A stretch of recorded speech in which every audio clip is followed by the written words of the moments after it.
Hello, everyone, and welcome to Paradox Untold Stories from Athletic Directors. I am Dr. Danielle LaPointe, and my co host is Dr. Dustin Smith. And we are here this week with another story, and we are with Colin Fegeley. How are you doing this morning? I'm great, Danielle. How are you? Good. We're so excited to have you here with us this morning and to hear, some of your stories. And Dustin is in a press box right now, so we have a special episode being brought to you by Dustin's Press Box. So, how are you doing up there this morning, Dustin? Well, we actually got to say thank you to Ticket Spigot for being our official um, sponsor of this podcast, but also the official ticketing partner of the NIAAA. But man, today is kind of a whirlwind of a day, and Colin can relate to this. He gets to do this next week, so this is kind of a preview for him. But we have homecoming in Greenwood, Arkansas, so I get to, all the hats that an AD wears on a game day anyway, but you throw homecoming on top of that, and it's about 9 million more hats. So if my head's a little bigger, it's because I got to wear all these hats today. But I'm excited because Colin and I actually took a class that Colin taught, and I got to learn from him and learn to kind of his leadership style and learn just kind of. I mean, he's a social media guru and likes to post stuff on social media, and we may talk about that in a little bit. But man, I'm excited to have Colin on with us today. So I don't want to steal the thunder. I want to be able to let Colin have the spotlight. He deserves it far more than I do anyway. So, Colin, I'm glad you're here. Thank you for taking time to join us. And I want to paint a picture for everybody of who Colin is without the resume. What's the resume not going to tell us about who Colin is and what Colin likes to do outside of being an athletic administrator? Yeah, sure, Dustin. I appreciate it, man. Thank you. And it's kind of special for us next week just to build off that homecoming theme. I'm at a brand new high school, and this is our first homecoming. So we just had our first graduating class in June. So this is our first true homecoming. So we're excited next week to see some of our graduates, our alums come back and let us know how things are going at college these first couple months for them. So it'll be a lot of fun next week, and I'm sure you guys do it big out there. So I look forward to hearing about how things go for y'all tonight and today. But no pressure on you, though, right? Like no pressure on it's your first one. Like we're just. you know, I actually am feeling a little pressure. I'm pulling a little bit from my former school where we had a more rich tradition and had many years of graduates and homecomings, but we're tweaking things a little bit. There were some things over there that it's kind of one of those. Well, this is how we've always done it, so we got to keep doing it like this. So we get to kind of do everything from scratch this year. So pep rally, homecoming court, the dance is sold out. So we're excited. It's gonna be a lot of fun, and we'll see what happens next week. Hopefully the weather cooperates with us. Danielle, you and I were talking about some weather coming your way for sure, and we're watching it in North Carolina as well. Mm-hmm. Well, I'm just going to throw this statement out there. You've got kids coming back that graduated in June for Correct. homecoming. Yeah, that's it. We're having a class coming back from 1962 that we've got to. I mean, which is really cool to have some people that have been graduated 60 years, and very cool. The accommodations, you take care of that, but it's a different perspective when you got kids that just graduated in June for, and that's typically what happens. A lot of kids come back anyway that first year. Yep. That's what they've known on. But that's interesting to have that kind of a homecoming ceremony for a group that's just graduated. I mean, a first year, only 1 year of graduates. It's a really unique situation that you're dealing with. Yeah, no, and I really envy that tradition that you guys are dealing with as well. That's so awesome. And one of the funny parts about opening the new school, and I promise I'm going to get to your question shortly, is that the kids year one were demanding homecoming. We opened the school with just freshmen and sophomores back in 2019, and I was like, "Well, when's homecoming? When's homecoming?" I was like, "Y'all don't get it. Like homecoming is, that's for the alumni to return to the school. That's what homecoming is." What do you mean we can't have a homecoming dance? What do you mean we can't have homecoming? I said, "Y'all." I was like, "We can call it coming home. Like we can call it Gator Fest. Like we can do something crazy." I was like, "But it's not homecoming." So it took several years of explanation for people to actually grasp the concept of homecoming, but we're finally here. I'm excited about that. The definition of homecoming. It was parents, it was everybody. Like, people just didn't understand actually what homecoming was. They just thought it was a party or a dance or Yeah, something. When activities you for the think about it, current kids. Hmm. when you said in 19, obviously you started the school, so you started with freshmen and sophomores. 20 is when we battled COVID, Right. so homecoming really wasn't an option. Really, I mean, Oh, somewhat. You still have the ceremony, but trying to explain that to 16, 17, 18-year-old kids, they just don't get it sometimes. yeah, you're right about that. But to get to your question, so my life, I guess, really revolves around my family. So my wife Michelle, my two boys Jackson and Corbin, they're 9 and 6. So they're obviously a huge part of why I get up and come to work every day. And obviously, both y'all know, in a position like this, we don't get to spend as much time as I'd like together, but we do all we can to make sure we have plenty of family time. My oldest is playing tackle football for the first year this year, and I'm helping coach. I'm getting to practice at least one night a week, and I'm helping out on the sidelines Saturday. I take a step back though. I'm making sure there's 11 guys on the field. I hold the cooler with orange slices. I'm kind of hands off in that position, but I love being out there with my son. We love being on the water. My wife and I are really into antique boats, wooden boats. I know it sounds kind of weird, but we have actually several of them, and one of them is a 1947 Chris Craft, which we're actually restoring right now. Not me personally, but having restored, I'm a little bit involved, and that's kind of something we really like. So we love being on the water, love boats. Obviously, being here in North Carolina, we got really great access to some awesome freshwater lakes, and of course the coast. So I spend a lot of time on the water, which is really awesome. Um, Besides that, I'm a big Buffalo Bills fan, so I support my Bills through and through. Okay. My family's from upstate New York Hmm. originally, so I've been a Bills fan since I've been a little kid, and going back to their first Super Bowl runs, I picked them because of their helmets. When I was 5, 6 years old, I like the Bills helmets better than the Giants helmets, and of course that was wide right, and we all know the history there. So really excited about the season so far, and obviously big game with the Dolphins this weekend. Danielle, down your way, so we're rooting them on. We got some injuries, but that's kind of me in a nutshell. I don't know. So I Go ahead. let me ask this question: as you talk about tackle football for your son Yeah. and what that looks like, and your role in that, in the orange slice holder, and you just try to take a step back. Does that make you like the team dad as opposed to the team mom that you have in some of the dugouts in baseball and softball travel? Yeah, so we do have a dedicated team mom, and she's excellent. She really handles the logistics of the the post game snacks and the orange slices themselves. I actually just hold the cooler. Um, so that's my job. Make sure there's 11 guys on the field, help the kids buckle their chin straps because there's always a lot of drama with that. And coach helped me with my helmet. So that's kind of my role, and I've embraced it. I really enjoy it. Team's playing well, but it's actually really fun just to be able to step back a little bit and kind of be in that role and just watch the other coaches coach and be out there with the kids and listen to parents hollering at you over your shoulders in a different role. It's been a lot of fun. So do you coach at the same football field that you play Friday night games on? So do they ask you if you're the AD there, or do you have to solve problems there, or is it strictly just a coach? Strictly just a coach. We play on a community field in Durham. My high school's in Cary, North Carolina, so we're playing one town over. So over there, I can be pretty incognito, kind of separated from the school community, and rarely am I noticed as athletic director. So I like that.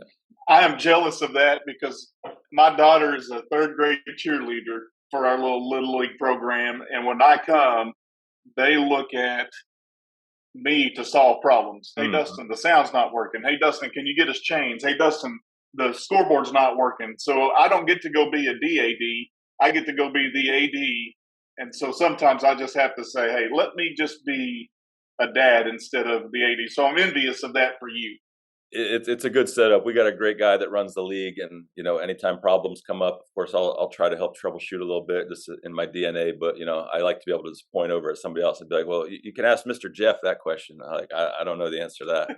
Yeah, that's on him today. So let me ask this: you talk about being in Durham or playing in Durham, being in Cary. Let's talk about painting on a map for people that may be geographically challenged. Where exactly your high school is located? You started the new school, but what's that look like in North Carolina? Paint on a map for us, if you would.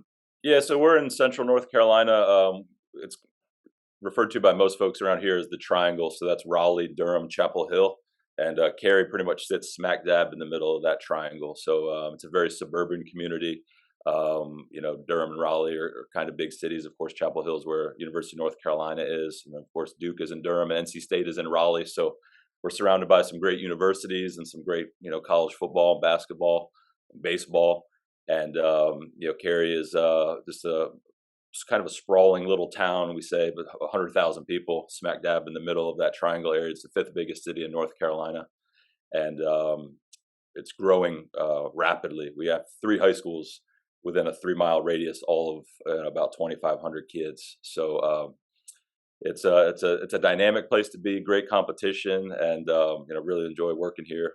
About three hours to the beach to our east, and 3 hours to the mountains to our west. So it's a good little setup.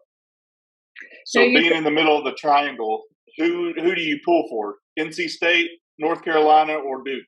So I'm NC State grad, undergrad. I went to NC State, so go Pack. I'm not, necessarily like a rabid fan. Sometimes people are very, very partisan around here. I'm not into all that. But if State, Carolina, and Duke are, going head to head, it's definitely NC State for me. But I'm a North Carolina guy. So if Carolina or Duke were to go far, it wouldn't be beyond me to cheer for them in a national championship or something like that. But there's no question your NFL allegiance, what that is too. That's correct. That's the Buffalo Bills, and there is no question. Mm-hmm. So you're part of Bills Mania or Bills Mafia? I am a card-carrying member of the Mafia. That's right. Yes. Okay, perfect. I even have my office here. Let me just get some things here. Yay! That's what I'm talking about. Where you said you were from originally? Upstate New York. Whereabouts? So my mom's side of the family is from upstate New York, Auburn, just outside of Syracuse. Okay. I actually myself was born in Pennsylvania, just outside of Philadelphia. My family has slowly migrated south, I guess, over the years. But yeah, a lot of family ties up in New York. We go on vacation every year up on the St. Lawrence River, upstate. Throw a rock and land it in Canada. We're so far up there, but yeah. So that's the connection up there. But beautiful country up there, and like I said, yeah. So born in Pennsylvania, and then moved down to North Carolina when I was in 4th grade. My dad got a job transfer, so this is home for sure. But a lot of family still up north. Mm-hmm. I'm originally from upstate New York. Sorry, I'm originally from upstate New York.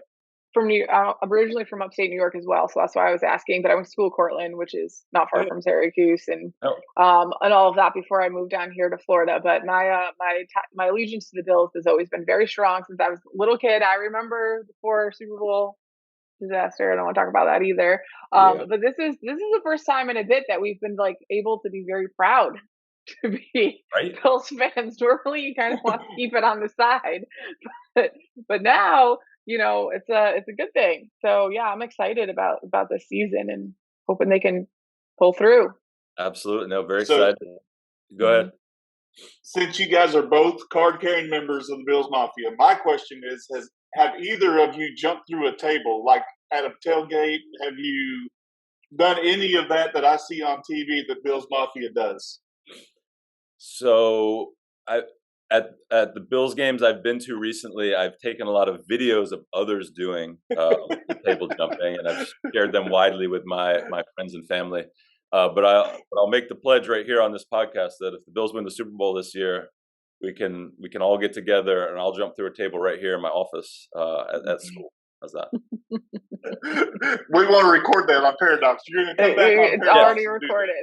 You got it's exclusive. Paradox has full rights to it. And I cannot confirm nor deny the activities that have occurred tailgating, before the games. I can't. Nor can Orchard Park, no, we cannot confirm nor deny any of those activities. Mm-hmm. Yeah, I just asked other than about one of having, them. Is all I wanted to know. Did you jump through a table? That's the only question. We don't cannot have to ask what led to it. Did you jump through a table? That's all I want to know. no, I cannot confirm nor deny. The only thing I can confirm is that there are barrel fires to be warm, to keep warm, and those are essential to survival when you're going to a Bills game. That's the only thing I can comment on. So the last time I was up there for a December game, numerous barrel fires going, keep folks Mm. warm in the parking lot. One of them had gotten out of control and lit several cars on fire. Immediately, fire trucks are there. It was wild. Oh no! That happened. That Yep. happened this past weekend at a Dolphins game too. I think. Yeah, you know what? I saw that on Twitter. Somebody left a tailgate fire going in the parking lot or something, and it burned up a bunch of cars. But Yeah. why is there a fire? It is so hot here right now. Like, why do they need a tailgate fire in Florida right now? They don't. Well, they were grilling burgers or something like that. It wasn't to keep warm. It was to warm food. We probably just lay the Ooh. burgers out on the pavement. They'll cook I was them. going to say, right on the hood of your car. Or the hood of the car. Yes. All right, let's get beyond the NFL loyalties that you two share. Let's get beyond the craziness that may happen at a Bills tailgate, pre-game, post-game, whatever. I'm excited to have Colin come back on and do this table jumping in one of our future episodes. Yeah, we'll see in February. But I'm going to get this jab in now. I remember 4 consecutive Super Bowls that the Bills went to that they came up empty in. So this will be a monumental feat. And being a Cubs fan, I understand a long drought and understand what that may mean. So the world may go completely bonkers if the Bills win the Super Bowl this year. I cannot imagine what the city of Buffalo would be like for a Super Bowl parade and the team coming back. That would be a special thing for that city. And we don't have any curses like the Billy Goat or anything like that. So I feel like we got a chance. We'll see. Or clearly, Cary, North Carolina, no telling what kind of chaos will happen there. Right. I mean, obviously, in my home, I will need to be monitored very closely. There's no doubt about that. But Danielle, you'll appreciate this. They just opened a Wegmans here in Cary. So I mean, I can literally go down there. I can get my Josh's Jacks. They got Stephon Diggs hot sauce. I can get That's awesome. Salins. I mean, it's unreal. Yeah. So That's cool that they still have those items in North Carolina still. Yeah, I'm certain most of the people are walking down the aisles like, what is this? What is this? Why is this happening? Why is this here? For those of you who don't know, Wegmans, right. Wegmans is a very popular grocery store chain up in New York Buffalo area. So and they carry products that are specialty products. That's awesome. I want photos of this. Yeah, bison dip and everything. It's great. So in Arkansas, they'd say, "Who's this Stephen?" They wouldn't know how to say Stephon, so it'd just be a little different deal here in Arkansas. But that's a whole nother story we can jump into. But the point of this podcast is to talk stories. And I know, Colin, even though you've been there, I mean, this school started in 2019. You have a prior history of being an athletic administrator. It wasn't just in this school district, but I'm sure you've got some stories that you can share that are the I can't believe this just happened stories, the oh my gosh, the let's sit around at the conference, the national convention, and tell these stories about you're not going to believe what happened here. And it doesn't have to be Bills related. So do you have a story you want to start off with that just talks about something that's crazy that's happened in your tenure? Yeah, so I've been thinking about this, and I've listened to several of y'all's episodes, and some people have some doozies. So I was like trying to, I got to raise my game a little bit. But the first one I want to talk about, I think, is kind of a growth story for me, and it goes back even before I was AD when I was coaching, and it all has to do with the band, marching band. I have a long and maybe troubled history with various marching bands and band directors. So I think I want to start there. So we'll rewind, and let me start by saying that our current setup is amazing. Our band director is fantastic. We have an amazing relationship. But really, the story is how I've gotten here because it took me. So going back as a young coach, I was only a couple years out of college. I was coaching football at a local high school here in North Carolina, and we had a great team that year. Several guys went on to play in college. We had a guy that went on to play in the NFL from that team. Isaiah Johnson with the Tampa Bay Buccaneers for a while, and the story starts there. So it was homecoming, and the athletic director at the school at the time also, I believe, scheduled like a sponsor night on that night. So they brought out a bunch of local, community folks, and they were giving them their plaques on the field. So long story short, halftime was incredibly long. I'm talking full band performance, homecoming court, sponsor night. It was crazy. So I don't remember what they had on the clock, probably 18 minutes. Then we get a 3-minute warm up period. But long story short, halftime was ticking down. Biggest game of the year against the conference rival. And the band's still on the field. I mean, this is, maybe they were halfway through the performance and the clock is approaching zeros. And Isaiah, the boy I mentioned that went on to play in the NFL, he was a great kickoff returner. And we were getting the ball coming out of halftime. And, anytime the ball was in his hands, he could take it for 6 for sure. So clock's ticking down. It's at zeros. The band's still on the field. No sign of ending anytime soon. The referees are all looking around. Our head coach is freaking out.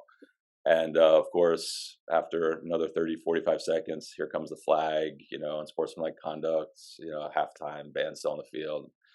It was a mess. So anyways, long story short, the other team gets the kickoff from, whatever, the 45-yard line, 50-yard line, boots it through the end zone. Isaiah doesn't get a chance to get his hands on the ball. Coaching staff was a little heated up. So band finishes up and they're kind of walking off, and band director and I, have some words. And I was a cocky, kind of arrogant young coach, and I've reflected, and I'm a much better person now. But I made some comment. I love how you worded that. And I said something. I didn't cuss or anything like that. And I just kind of looked over. I said, thanks a lot, Mr. Robinson. Thanks so much. Thanks so much. Kind of clapping. We appreciate you guys. Thank you. Something along those lines. And obviously he didn't take well to that. Good news is we won the game. All right, so we'll fast forward to Monday.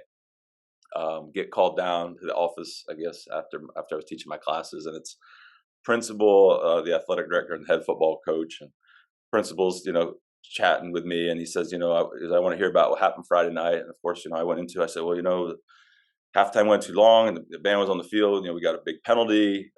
We weren't able to return the kick. Biggest game of the season. We want to get the ball in Isaiah's hands. I just feel like people need to be more respectful, and I was kind of pleading my case. And principal told me that, it's like, you're going to need to apologize to the band director. And I said, for what?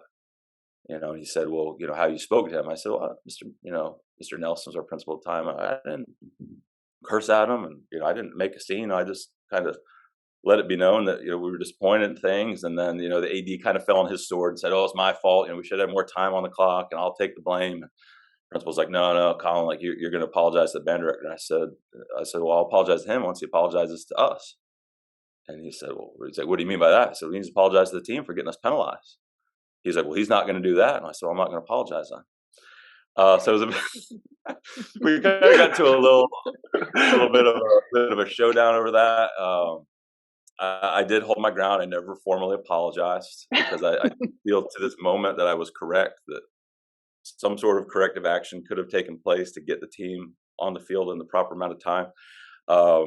So that was kind of awkward. That was my last year working at that school. Not because of that, because promise. Point that out. The head coach at the time, he went to another local school to become AD, and he was my mentor. He was my guy, so he asked me to come over and be his assistant. And that kind of begins, I guess, my ADing story and my maturing story. Fast forward a few years, I become athletic director at my former school. Very first year, and we get asked to be on one of these morning shows. They do like the Friday morning, prep game of the week, and they come out, and the cheerleaders are there, and band's there, and the kids are all jumping up and down, and they're doing live cuts from the school when they're doing the weather or whatever. And it was super fun. A great way to highlight the school. And I of course invited all the different school groups to come, and of course the band, right, and the cheerleaders and everything. And I worked with our booster club to get a bunch of food because we wanted to feed the kids, because we're asking them to be at school at 5 o'clock in the morning. Well, anyways, more problems, band. We didn't get enough food. The student turnout was beyond anything we would have expected. The football team, of course, was there, and the cheerleaders, and the Chick-fil-A gets there, and the kids are, when it's time to kind of cut them loose, the football players, I think, we're still kind of doing like a cut with the news folks, and then the band starts eating all the food, and I'm talking like all the food. So I'm walking over there like, guys, like, this is, for the football team and the cheerleaders, as well, like, you guys can't eat it all. And I'm literally pulling like biscuits out of the band kids' hands. Got to feed the team as well. And, that ended up turning into a bit of a dust up with the band director at that time. And, if you're going to do this, you got to get enough food for everybody. I never promised food to the band. Like, it was really just out of the goodness of our heart. We did the best we could. And I was like, well, you guys have a booster club too. Like, they could have brought some biscuits. So this is my first year as AD, and once again, here I am, yanking chicken sandwiches out of the band kids' hands, having flashbacks to the. I feel like I think this is so funny because I feel like every AD can relate to this. I feel like this is very common. And every AD can be like, yeah, I remember that. It wasn't biscuits, but yeah. Yeah, so that was like a whole thing, and I learned some from that experience as well. But I'll be honest with you, and as I have been the whole time so far, we have now, and I've really come to realize this over the last couple of years, especially when we opened our new school, an extraordinary relationship at our school right now between the athletics, between fine arts, between performing arts, between our band, our dance program. We've kind of brought them under our umbrella as athletics, and we have an amazing dance team that's qualified for nationals. That's going to be down in Orlando in February near you, Danielle. Mm-hmm. And we've now just kind of have this unreal kind of symbiotic relationship, community aspect between our band and our cheerleaders and our dance team, and they coordinate dances together, and they practice together, and the color guard and the cheerleaders and the dancers do like socials together. Like, it's amazing.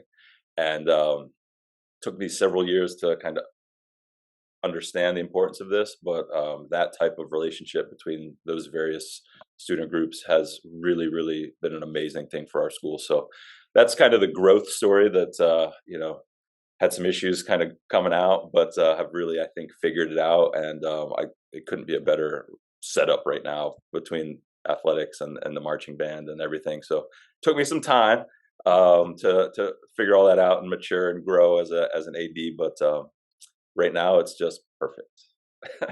So I got a couple questions I got to ask. My first question is, you said that band director's name was Mr. Robinson at the first school you were at when you were coaching? Yes. Okay. Was he the same band director, he or she the same band director at the new school you went to that they were eating the biscuits? No. Oh, so it wasn't revenge from this guy saying, "Hey, we're getting him back. This Mexican standoff we had. I'm winning this thing." Different band director. So it may have just been kind of like my, years of pain over the situation at halftime. Years of pain. The mental anguish that you suffered. Yeah. Yes. And I was coaching the special team, and we won the game. So at the end of the day, we won the game, so it was okay. But still, I mean, to this day. But it's embarrassing though. Like I got to a point where I had my half times down to the minute, to the 30-second mark. I knew who should be in the field and what should be doing, and they knew, and I had papers printed off, and everybody knew who should be on the field at what time on that clock. If it says this amount of time, this is who should be on the field. And it got to a point where, for me, that I had to do that in order to avoid some of the things that you're talking about, because while it's not your fault that they're out there, it's your fault that they're out there. So. Right. So, well, in Colin's defense, he wasn't the AD at the time. He's a special teams coach. Right. I was trying to do my job. It's everyone's fault. Not the band's fault. It's everyone else's fault. All I know is it wasn't my fault.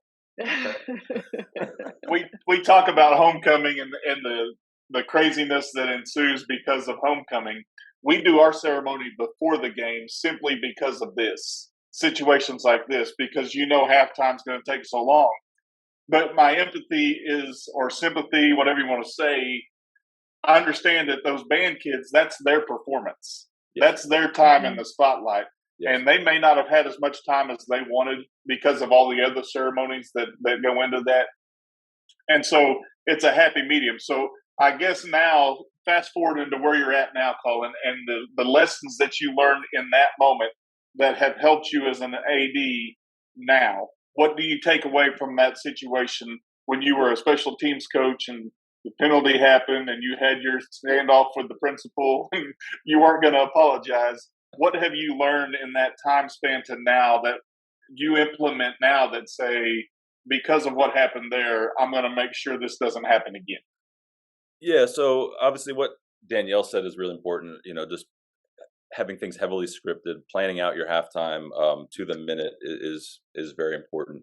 But I think just I don't know if the words grace or understanding or just being able to kind of step back and put yourself in the shoes of others.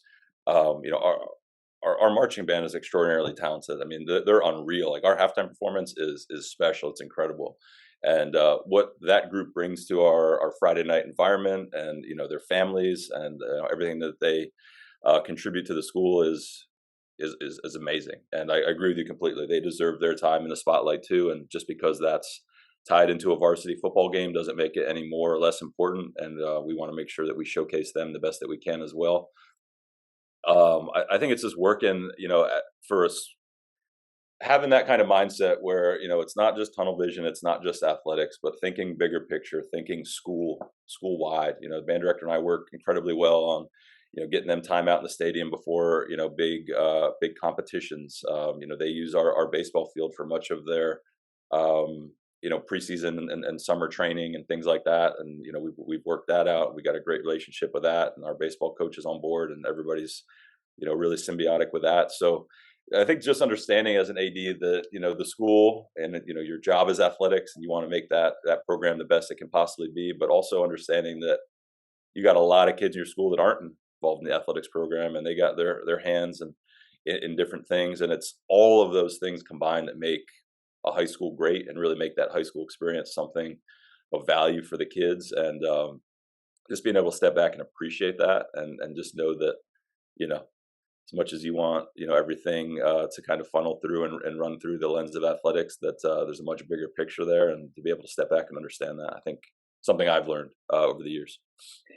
Well, I think about that moment for you, and now how that impacts what you do now, because you were a coach then, and now as the AD, you're responsible for scripting that out and understanding halftime's got.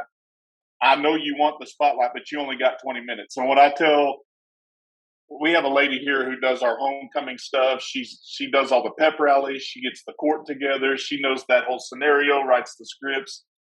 And I often tell her every homecoming, I tell her, hey, do you want me to put this on another field? Because we're going to play a football game. Whether or not, I can only give you so much time because I only have so much time. Now, if it was up to her, we'd have an hour for the homecoming ceremony, and the football game would take 7.5 minutes as opposed to the other way around. But it's just a constant reminder. But I'm still trying to give those kids the spotlight. You bring up a great point in understanding the bigger picture. There is a bigger picture, but we also have to confine it to the time frame that we have. So the grace is important, the understanding is important, but also that's got to be communicated both ways. Hey, I only got 20 minutes at halftime. This is what I can give you. I want to spotlight our kids. I want them to have their moment, but I only have 20 minutes. You got to understand we got to work in those confines. And I think those conversations are great. And I'm jealous because you get to establish that right now. Yeah. In a first homecoming ever, you get to establish what that kind of looks like to say, I'm setting these parameters and here's what they are. So to build right off of what you're saying, I agree. The three of us chose athletics as our route, but I'm a firm believer in extracurricular activities. Whatever that extracurricular is for that kid is irrelevant for me. At least you're actually out there doing something. So I always remember that in the back of my mind when I was making those decisions. Like, this is this kid's football, this is this kid's chorus or band or whatever it may be. But in addition to that, I did something the last couple of years at my school that was unique, and I think it worked out really well. So I wanted to throw this idea out there for anybody who may be listening. Is homecoming, we had a lot of activities during halftime. Like, I always had something during halftime, whether it was Hall of Fame, A lot of different things going on during halftime. So I would tell them, hey, you're going to be able to perform because you have to have both bands too, right? It's not just your band. You have to have the away band as well. So you each can have 4 minutes or 5 minutes or whatever you dictate to them, or you both can play after the game and have as much time as you want. You can do your whole routine. You don't have to cut it down. And at first they were like, well, I don't know. We had to do it one time for, I forget, I think it might have been homecoming. I can't remember what the reason was, but we had to do it one time. And it actually worked out really well. The football team stayed. They danced and listened. It worked out really well and it became a thing. So I gave them the choice. You can do a shortened version during halftime, or you can have as much time as you want after the game. And granted, it made my night longer, but I felt like I was giving them the opportunity to, one, go through their whole show, which I know if they're competing, they want to do that. But two, give those kids the same opportunity and spotlight that the football players and the cheerleaders may have gotten that night. So that was something that worked really well for me. We could let both bands go after. The only downfall was, yes, it made my night a little bit longer, but I felt good about it, so it didn't bother me. Yeah, that's great. And what we do, and since COVID, the visiting band hasn't traveled since COVID, and so we kind of cut out them being able to. And for me, excuse me, I always tell my kids, if it's the home game for me, I'm going to showcase my kids. I don't mean this any disrespect to the visiting team. It's not their field. And so when we go to their place, I don't expect my band to get out there. I don't expect my cheerleaders to get out there.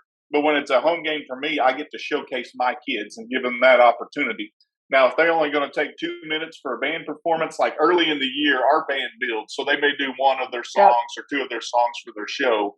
Yep. So they may not have that much time. And if the visiting team is here and they want to play, then I can do that and work that in. But as the year goes on, that time decreases and I don't give them an opportunity. And it's not fair for me to say, hey, visiting band, drive all this way and I'll give you 3 minutes at halftime. That's not fair to them. So we just cut that out entirely at our place. That's just the way that we've dealt with it here.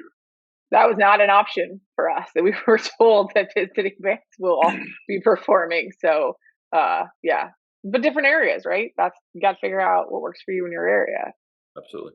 But I think the key to that, and Colin will tell you this, scripting it out and having that set in advance is probably better. Now, Colin was a special teams coach when his first story happened. So he probably wasn't included on the script to say, hey, this is what's included and I want your input. But now that he's in control of it, he's got that perspective of still being a coach and saying, okay, what do I got to take into consideration here? Because if we're on there past the 20 minutes, then we get a penalty and that's a 15-yard penalty. And then that may put our team at a disadvantage. Fortunately, it worked out that your team won and that wasn't a factor. But at the end of the day, you've got that in your perspective now to say, okay, what's the penalty if we don't get off the field at a certain time because you've lived that? Yeah, absolutely. No, it's certainly a learning experience. And, I still sweat out every halftime when, the clock's starting to tick down and things are getting close. But our folks do a great job. And another key person to have, and y'all know this, man, but if you have a great PA announcer up there to kind of MC that halftime and keep things on schedule, whether it's the pregame stuff or the halftime, that's so important. We got a real pro doing our Friday nights, and he's fantastic, and he's looped into all those conversations, and it's very well scripted. So appreciate all those folks that help us out. So do you still have therapy now for the mental anguish that caused? Yeah, but I only go once a month at this point. It was we got back. So do you have a story that's not band related, or is all your stories around the band? Because I'm sure there's been some that don't involve band. No, that's literally it. So thanks, guys. I appreciate it. No, yeah. So I got two more good ones, and they're a little bit shorter, but some classics here that are definitely going in my book one day. So one of them very short, but it's just one of the funniest things I've ever seen, and I feel sort of bad about it, but it's so funny. And Danielle, you'll get a kick out of it because tickets will like this one. So baseball game this past spring, of course, digital ticketing, and we have some great signage and QR codes are up. We certainly encourage our folks to buy their tickets in advance before getting on site because sometimes they'll come up to the ticket table and they're not ready and they're trying to buy their ticket and they're holding up the line. So we try to streamline that the best we can. Elderly gentlemen's coming to the baseball game. and he's walking down the hill. I think he was somebody's grandfather. And he comes down to one of our signs, and it's got the QR code on there, and he's just kind of looking at it, just kind of staring at it. And I noticed, and I walked over and I said, "Sir, can I help you get your ticket? Do you already have it on your phone? Anything I can do to help?" And he said, "No, no. What do I need to do?" And I said, "All right, well, just do you have a smartphone?" He did, and took it out. Um, and I said, "All right, so what we're going to do is, we're just going to buy your ticket right here with this QR code." And then he kind of looks at me quizzically, has his phone in one hand, then reaches into his wallet, pulls out his credit card some sort, and starts rubbing the card on the QR code. That's it. He tried to tap you. No. And I was like, "Oh, No. sir, no, sir. That's not going to work like that."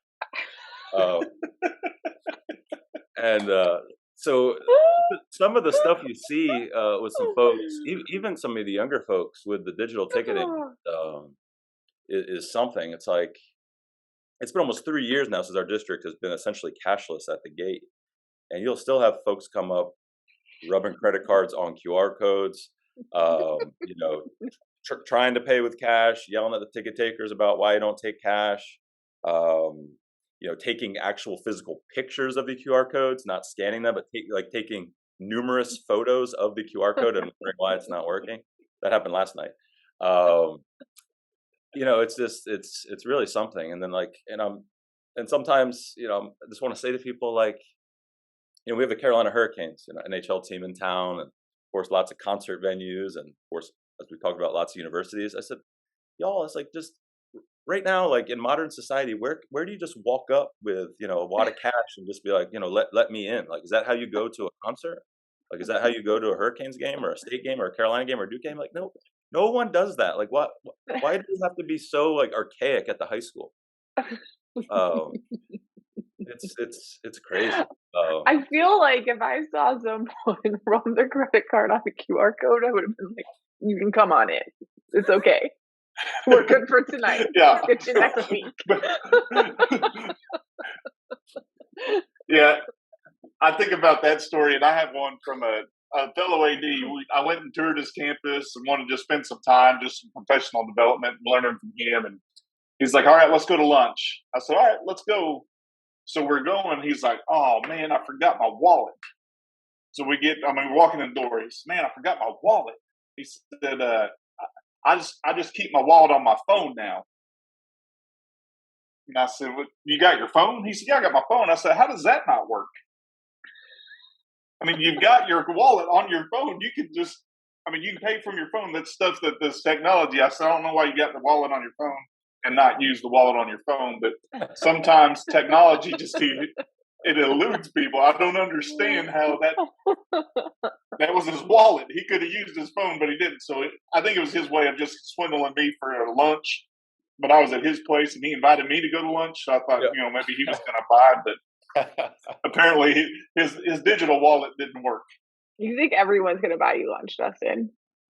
Well, he offered. He said, "I'm going to take you to lunch." I said, "Okay."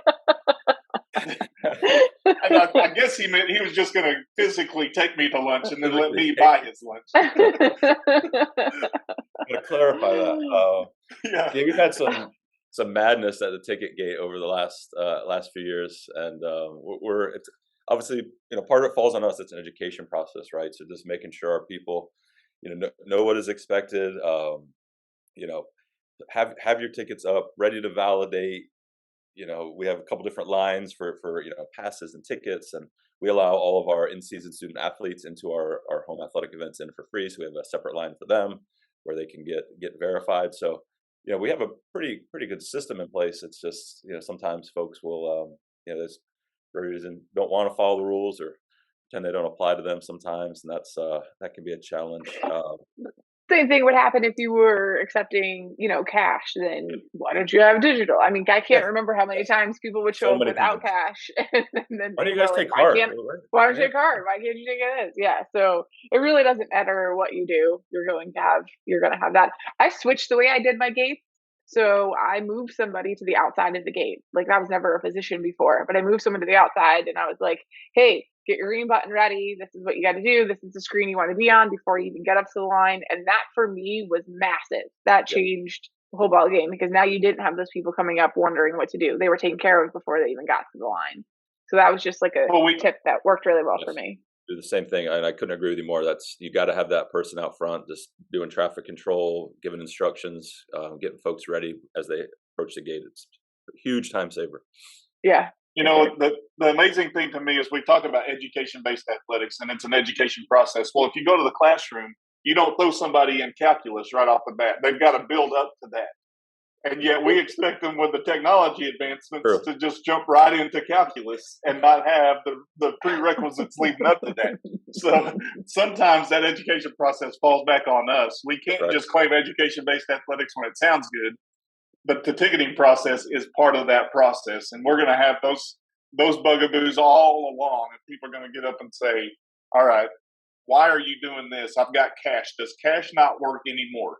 Can I not use this cash? But I think it's an education process. We've got to just build through that process. And sometimes we expect them to be in calculus when really they need to be in fundamental math. That's right. That's fair. So that just, I want them to be over in calculus, but they're not there yet. And so sometimes we just got to walk them through that That's why process, you have just a like we would phone. in the classroom. That's why you have a phone to do it for you. Except for a wallet on your phone does not work. You can't buy anything with a wallet on your phone. Oh, that's funny. So Yeah. So one more good one, and this was from early on in my AD career as well. Something else I learned a good lesson from. So some of my favorite days of the year are signing days, right? Those days are awesome.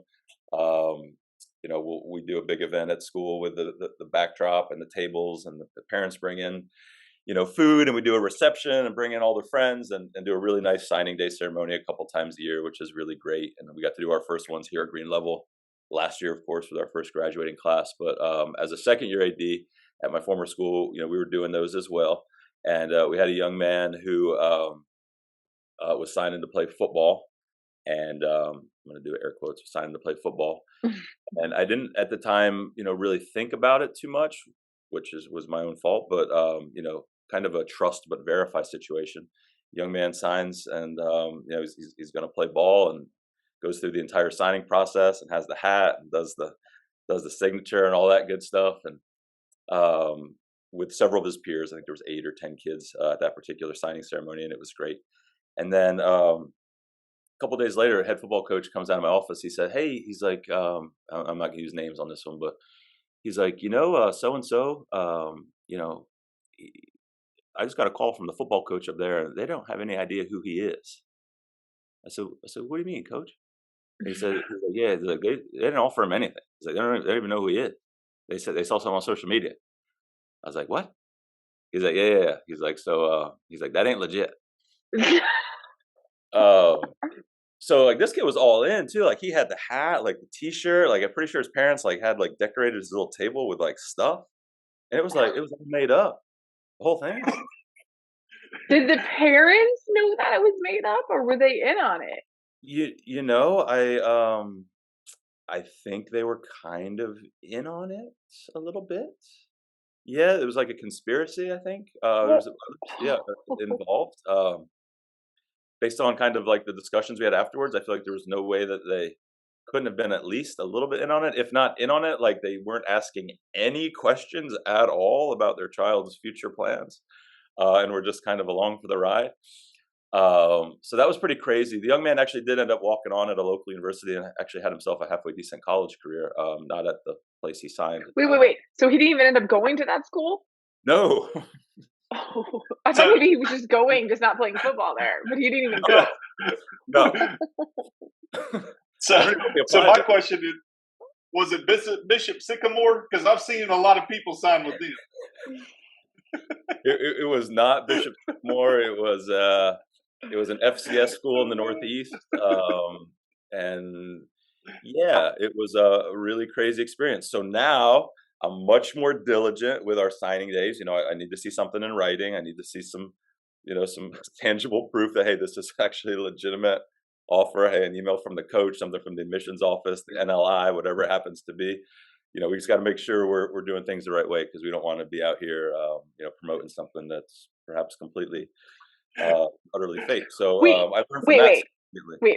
wait. Still so many questions. So Yeah. when you called the kid out on this, and you're like, "You're not playing football here. They didn't offer you anything." Like, what did he say? It was kind of like your typical like high school boy confusion type, thing. Like, yeah, he's like, what do you mean, coach? He's like, I talked to the coach up there. They're like, well, they don't have any, record of you, visiting or, giving you an offer. Like, who did you speak to? And I think then it came out maybe he had a conversation with somebody at a camp that represented that school, but there was besides that conversation, like, and maybe that was just like a "Hey, how are you?" conversation, or "What's your name?" Like, there was no formal communication whatsoever, so I don't know if there was some, like, naivete and, like, thinking, "Alright, like, yeah, coach said he liked me, so that means I can go play there." It was a very confusing situation. To this day, the former head coach who's retired now and I will text about it on occasion because it was just so funny, and we still have a lot of questions about exactly what happened and maybe what he thought he heard or how he thought the process worked. It was So you're thinking this was more of like being naive than being like malicious and trying to like pull one over on everyone. That breaks my heart for that kid. He's about to graduate. And oh no. you know, uh, knowing the young man, he was probably a kid that was going to be in that fundamentals of math course, not the calculus. Uh, Makes so sense. I don't want to cast too much judgment on him. I want to say maybe it was a little bit of both. Wanting to seem like he was cool and going on to play Division 1 and kind of impress his friends, but also not really understanding how it all works. Right. Um, Somewhere in between. So we had some long conversations, and we got things figured out, and he went on to get a degree, and by all counts, he's doing all right. I think it may have been he signed up for a camp and they said, "Hey, we're glad you're here." When he asked him what his name was, he said, "Hey, I'm here," and "Hey, we're glad you're here." And that's I got offered. They wanted me to come there. Yeah, maybe We're got one of get one of those fancy things in the mail. It's got his name on it now. They make those Right. fancy flyers, and he's like, "Oh, look at this." They got him dressed in Yeah, his I'm cool going. uniform. I just Uh, want to be a fly on the wall when you had to sit there and be like, "You're not going there." Like, it's not. You're not. Like, you had to be the person to tell them this. Yeah, there was some uncomfort there. The head coach, I think, had the initial conversation with him, if I recall, and then kind of looped me in after, and certainly some hard some hard questions to ask, and yeah, it was pretty wild. But at the end of the day, for me, it was an incredible learning experience because I was like, wow, like obviously our school's credibility is on the line. We don't want to be putting a bunch of stuff out there about our kids going X, Y, and Z when it's not true. And it also taught me that back to that education piece, like we need to make sure, especially for our college bound student athletes, like they understand the process, like they understand the NCAA eligibility center, and they understand the NLI process, and they know what a walk on is and a preferred walk on is, and that not this is another pet peeve of mine, but this whole like D1 D1 D1 D1 thing, like I if a student athlete wants to play collegiate athletics, I truly deep down believe like there's a spot for them somewhere. Like there absolutely is, and if that is their goal and what they want to do, and that the school's a good fit, then go after it and do it. But like this focus on Division 1 and all that is a little bit maddening to me sometimes because I really feel like we're losing focus as to what our role is in education based high school athletics, and we just kids are taking their eye off the ball a little bit. Some of that's probably come from home, and of course, what they hear around them in the media and social media and all that good stuff. But really educating the kids about that process. And we have a fantastic, and I would recommend anybody listening to this, if you have somebody on campus that is really kind of in tune with the NCAA, and of course all the changes that are happening at the collegiate level, kind of to serve as your recruiting coordinator for college, somebody that staying up to date on all the new policies and procedures, and the dead periods, and when you can be talking to who, and what you should be doing your freshman year, your sophomore year, and your junior year, and your senior year. We do a presentation for parents every year on that. which is really important. And we got to post it up on our website if they're not able to make it in person. And I think that's really important because I think for a lot of kids, it is kind of an unknown, and they see stuff on TV and social media, and they want that to be them, but they just don't understand truly what that process is. So another way that I've learned, we've got to educate our people on what that process looks like so they can be successful and they can go on and do the things they want to do. And for us in Arkansas, the University of Arkansas is great, but it's not great for everyone. And so, being a former college guy that was in admissions and recruiting, you want to find the right people for your school. And there's to your point, there's a place for everybody if they want to pursue that. So, here's what I know: that signing may have been fake, or not true, whatever you want to call it.